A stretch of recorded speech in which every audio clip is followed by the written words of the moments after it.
There's been a torrent of posts on social media by people who are critical of a new policy by the Church of Jesus Christ of Latter-day Saints. The update to the Handbook of Instructions addresses the concerns and needs of gay men and women and the children of gay parents in the church in an effort to reduce conflict in families and keep children safe. Now, the flood of criticisms on social media like Facebook and Twitter has even spilled over into the mainstream media, with outlets like the New York Times and CNN giving further amplification to these ill-informed critical voices. Now, while the critics are numerous and loud, the silent majority of faithful Mormons who don't engage in contentious online debates and prefer to maintain a quiet, humble faith and trust in the prophets and apostles aren't really making any headlines, and so their perspective is not being heard. So I want to take this opportunity to provide a comprehensive defense of the new church policy that should really help people see the significance of the policy, the importance of it in the lives of church members, and settle the debate. It's a bit long, but I think you'll find that this is worth it. Now, anytime you consider an issue, you really need to look at who is making the arguments. And when you see what their motives actually are, then you can understand why they make the arguments they're making and see through their distortions and lies. Now, we've been warned by the prophets that there are people who will simply follow the trends of the world and whatever is popular in secular society. And if you look at this issue, it's really those people who are speaking loudest about this policy. Now, the people protesting this policy, from their perspective, they want to see the world descend into the depths of what we understand in the church is really a desire to have guiltless iniquity. They look for every opportunity to erode the moral fabric of our society and chip away at the foundations of our spiritual character because they don't have the same values. They want to promote counterfeit lifestyles and families that undermine the divine order of families that have been established by God as set forth in the teachings of our prophets, such as the proclamation on the family. These people have values which are inherently different to those in the church.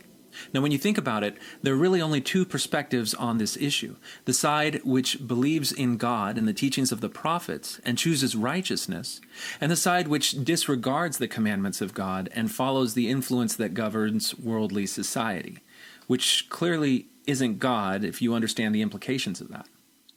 Now, these people in actuality are disingenuous. If they were really concerned about ostracism, then they would be protesting other churches who refuse to let Mormons call themselves Christian. Why don't they protest the laws that force Mormons to have to redefine marriage, violating deeply held religious beliefs of Mormons?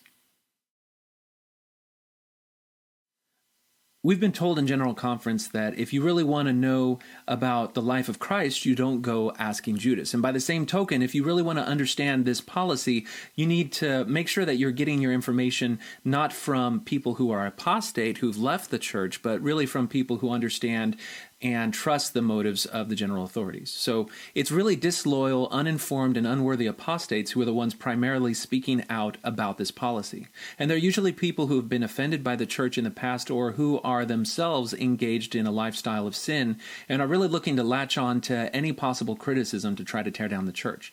They aren't really actually interested in the issue at hand, but really only want to see the church destroyed or relieve themselves of the guilt that they feel because of their own lifestyle choices. Now, since these protesters have, for the most part, left the church, there's really no way that they're actually knowledgeable in the gospel or the inner workings of the church or how God's laws are established and maintained. Otherwise, they would see that there's really little wisdom in protesting and agitating the way that they have been doing. Now, why in the world do these apostates want to see more children being baptized into the church or to get the priesthood? Why are they trying to fight for the rights of these kids to get baptized when they themselves value baptism so lightly? It simply highlights their hypocrisy.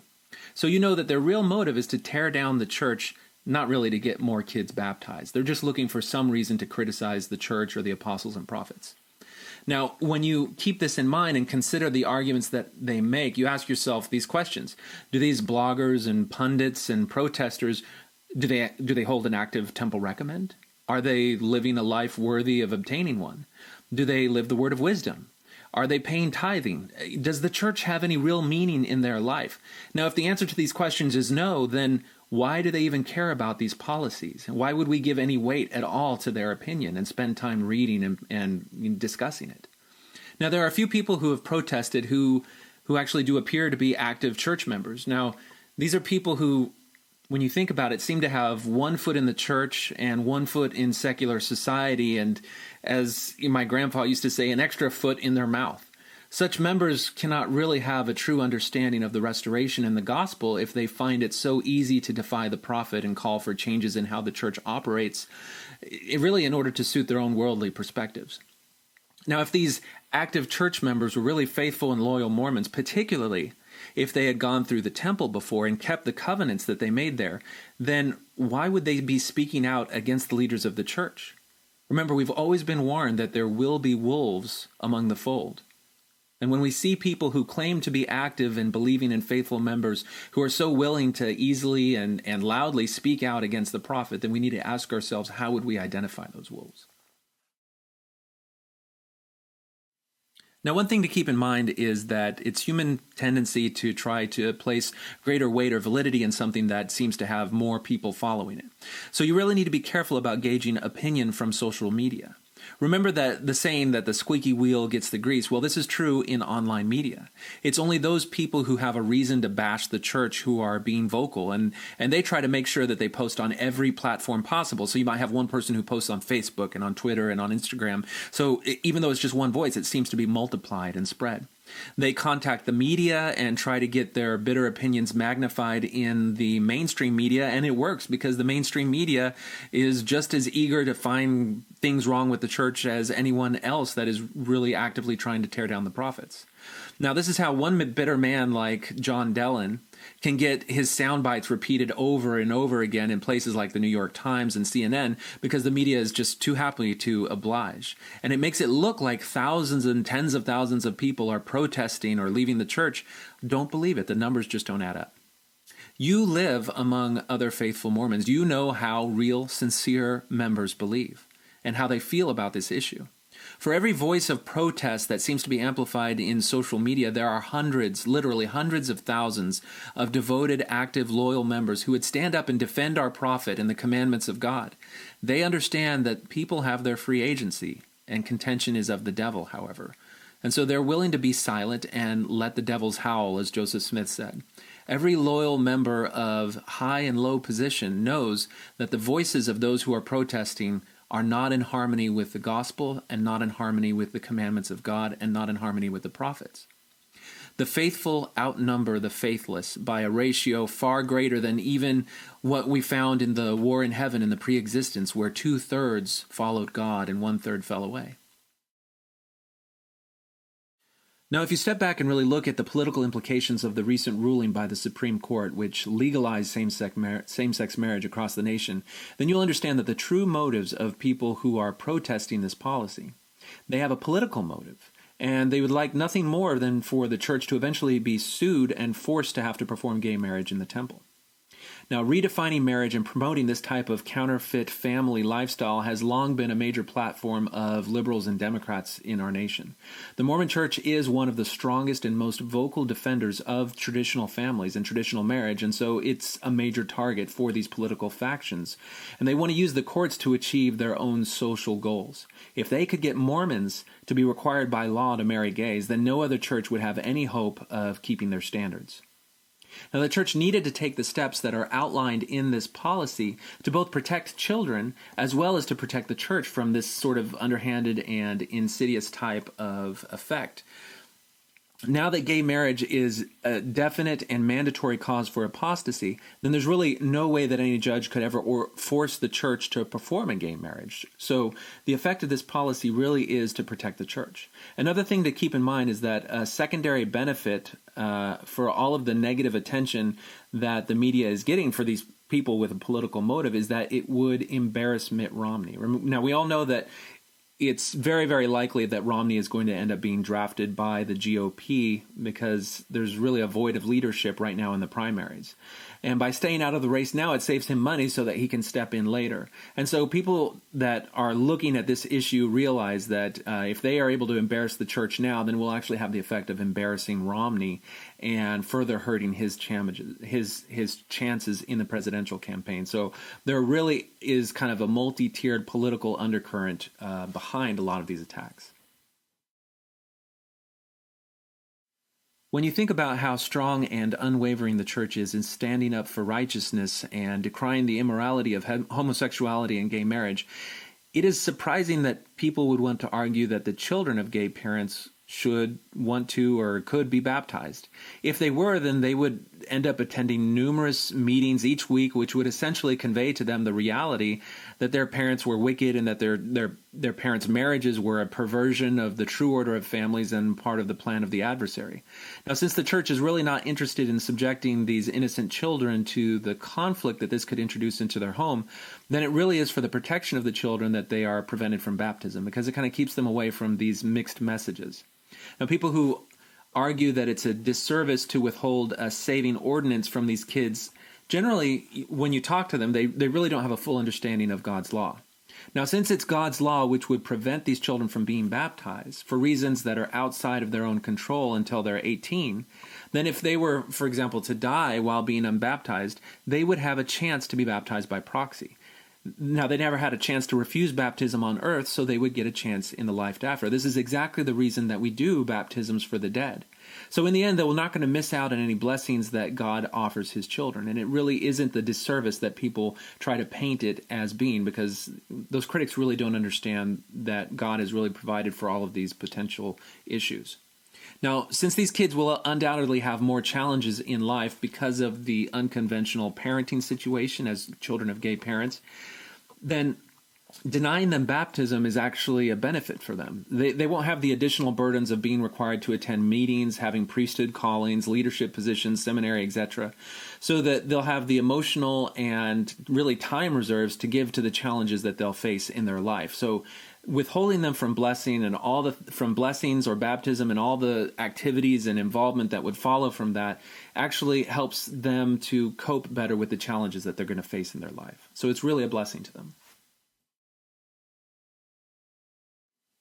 Now, despite all the Mormon bashing where people are saying that the policy is wrong, there are faithful gay men and women who trust in the leaders and accept the policy.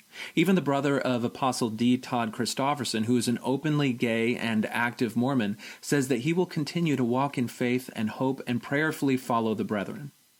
Now, an overwhelming majority of gay people who are speaking out and protesting this issue are gay members who choose not to follow the advice of the leaders and keep the standards of the church. They've separated themselves from the body of the church, and now they think that they can dictate how the church should be governed from the sidelines. Now, among those gay men and women who are choosing to live the law of chastity, despite their inclinations, the support for the policy and the leaders is strong.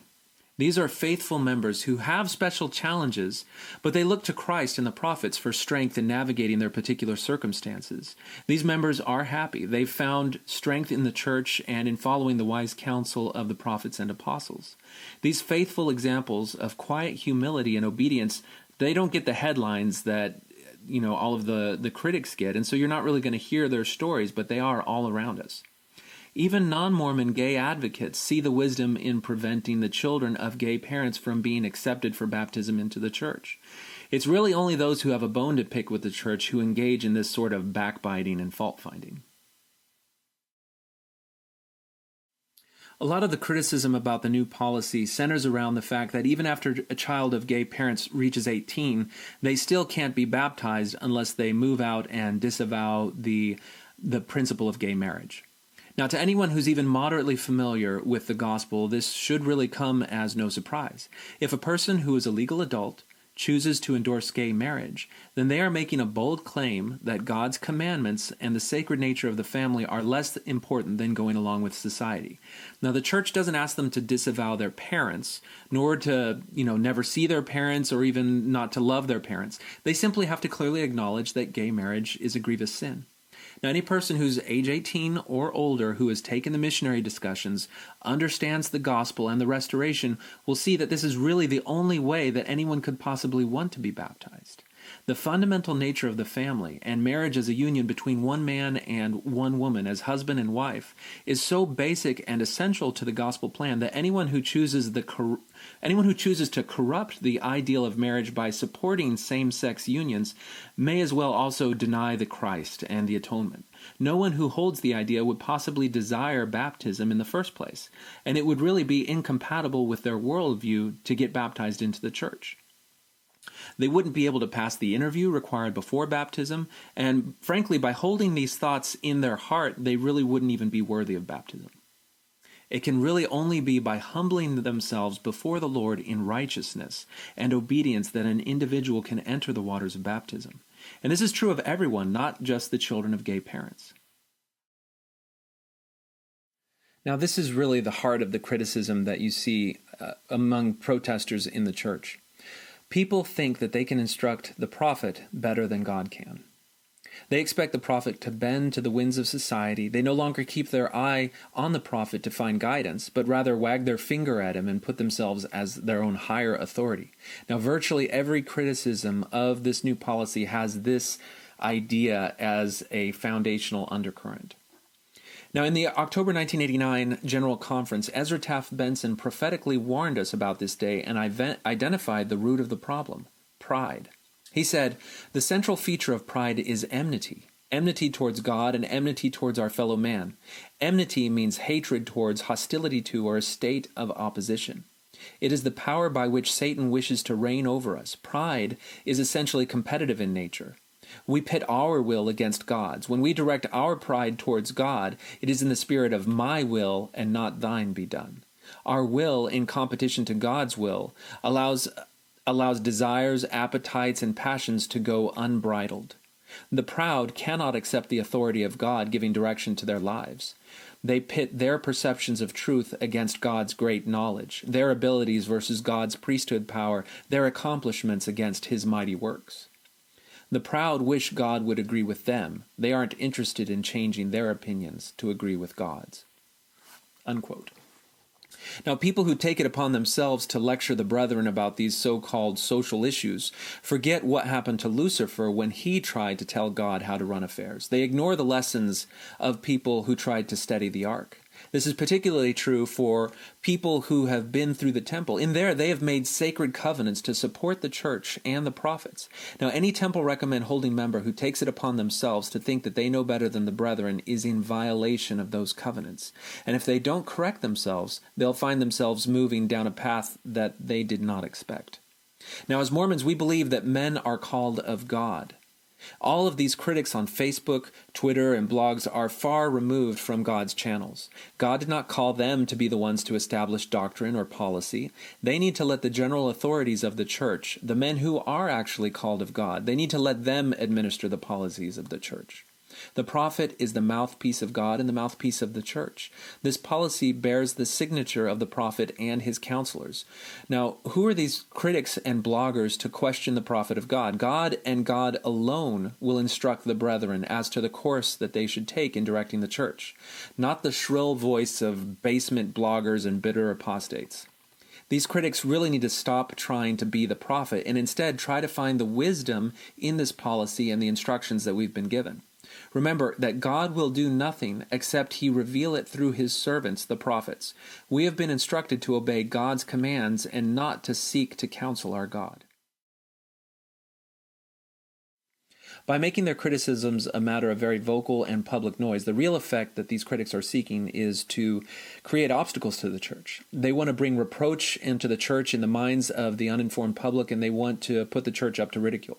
They may have already done irreparable damage to many people who were previously working with the missionaries and about to enter into the waters of baptism before these protests started happening. If people do have unresolved questions about the church policy and doctrines, there are proper channels to go through to answer these questions. Rather than take their questions and criticisms to the stage of social media, they should have come to their bishops and stake precedents in a private and confidential manner. Those men could have provided comfort and guidance without making a grand spectacle and harming the public image of the church. Any unresolved issues would have made their way through the channels to the First Presidency, and then an authoritative answer could be provided. Instead, the fact that these people have gone and blasted their protests into the world of social media demonstrates that they're not really looking for answers. They just want to take any opportunity to loudly bash and embarrass the church and the brethren. There is a saying that he who knows nothing speaks most about it. The people criticizing this policy have, for the most part, not been listening to the prophets for years. They are the least informed sources of true information on this issue. For example, the church has had a website, mormonsandgays.org, up for several years that speaks of the love that God has for people who are burdened with same-sex attraction. Now, if you visit that website, you'll see that the brethren are looking out for both gay members and their families, as well as trying to find a balance that keeps families united. The critics either don't know about this or they conveniently ignore it.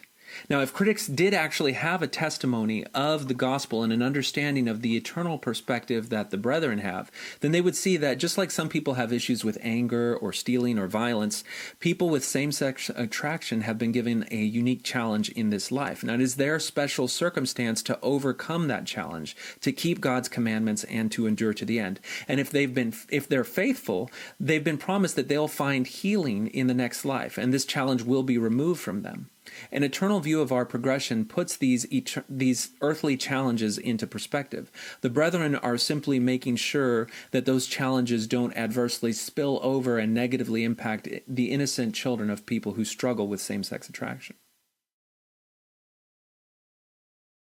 A lot of the people who have a problem with this policy have made a big deal about submitting their resignation over it. Frankly, this is probably a good thing. The church is here to help the faithful. Those people who have a testimony of the restoration know that by following the prophet, they are holding to the iron rod and will not get misdirected or lost in the darkness that abounds the world. Now, those people who don't value the prophet, they have their free agency and they're free to follow their own light as they try to navigate that darkness. Even those people who have a testimony of Joseph Smith but are not humble enough to follow President Monson and his apostles, they can find some other place to worship. The Community of Christ, for example, what used to be the Reorganized Church of Jesus Christ of Latter-day Saints, they support gay marriage, and they even do priesthood ordination of women. So these people would probably be better served in a faith community like that. Now, that being said, most of the people who are submitting their resignations and doing this type of protest are actually atheists, and so they don't really value their membership anyway. By resigning, they are actually helping, because there'll be a lot less contention and confusion with things like home teaching and visiting teaching, since a lot of these people tend to get really upset when well-intentioned members reach out to them because their names happen to be on the rolls of the church and they're trying to see if they can help any less active members.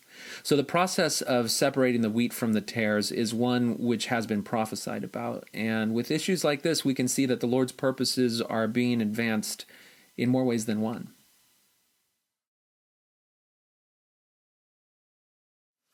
So you can see that there are a whole host of reasons that people who are protesting this new policy place themselves at odds with the church, at odds with the prophets, and ultimately at odds with God. Once you've been baptized into the church, you cannot ever be a neutral party in relation to it. You either work to build up the kingdom of God or you work to tear it down. Now, as you encounter people on social media who are critical of the church and this policy, just remember to step back and ask yourself, who's on the Lord's side? Who?